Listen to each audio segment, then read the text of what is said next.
భారతదేశాన్ని BJP party వాళ్ళు అమ్మేస్తున్నారని Nizamabad rural MLA doctor Rekulapalli Bhupathi Reddy ఆరోపించారు.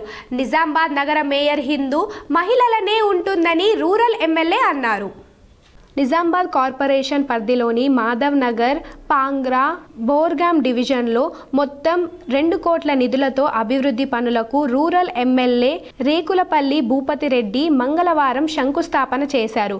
పాంగ్రా 4 డివిజన్లో అంతర్గత తోడు, సీసీ రోడ్లు, డ్రైనేజ్ వంటి పనులకు 1 కోటి నిధులతో, బోర్గాం 1 కోటి నిధులతో అభివృద్ధి పనులు చేపట్టనున్నారు. పాంగ్రా బోర్గంలో ఏర్పాటు చేసిన సభలో రూరల్ ఎమ్మెల్యే మాట్లాడుతూ 4-5 డివిజన్ అభివృద్ధికి ప్రభుత్వం కట్టుబడి ఉందన్నారు. గత ప్రభుత్వ కాలంలో పట్టించుకొని మాధవ్ నగర్, పాంగ్రా, బోర్గంని కాంగ్రెస్ ప్రభుత్వం వచ్చిన 2 ఏళ్లలోని 10 కోట్ల నిధులు మంజూరు చేసి పనులు చేశామని రూరల్ ఎమ్మెల్యే భూపతిరెడ్డి అన్నారు.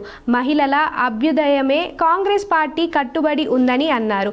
మహిళలకు ఉచిత బస్సు ప్రయాణం, అద్దె బస్సులు, ఇందిరమ్మ ఇల్లు, ఉచిత రేషన్ కార్డు, సన్న బియ్యం, రైతులకు రుణమాఫీ, రైతు భరోసా, బోనస్ వంటి సంక్షేమ పథకాలు ప్రజల్లోకి చేరుతున్నాయని వివరించారు.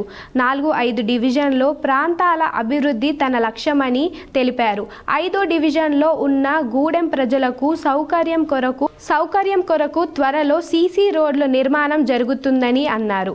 గూడెం ప్రజల సంక్షేమమే కాంగ్రెస్ పార్టీ కట్టుబడి ఉందని అన్నారు. త్వరలో జరిగే నిజామాబాద్ కార్పొరేషన్ ఎన్నికలలో కాంగ్రెస్ అభ్యర్థులను గెలిపిస్తే మరింత అభివృద్ధి సాధ్యమని ఎమ్మెల్యే పిలుపునిచ్చారు.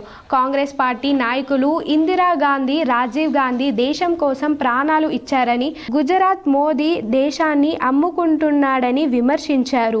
ఎయిర్పోర్ట్లు, రైల్వే స్టేషన్లు, రోడ్లు, టోల్ గేట్లను ఆదాని, అంబానీకి బీజేపీ వాళ్ళు అమ్ముకుంటున్నారని రూరల్ ఎమ్మెల్యే భూపతిరెడ్డి అన్నారు. త్వరలో మున్సిపల్ కార్పొరేషన్ ఎన్నికలు ఉన్నాయని, టీఆర్ఎస్, బీజేపీ ఒకటే పోటీ చేస్తున్నాయని అన్నారు.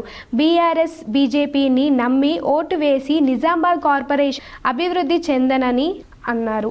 రాష్ట్రంలో కాంగ్రెస్ ప్రభుత్వం ఉందని, కాంగ్రెస్ పార్టీ అభ్యర్థులను గెలిపిస్తే మరింత అభివృద్ధి చేయవచ్చు అని అన్నారు.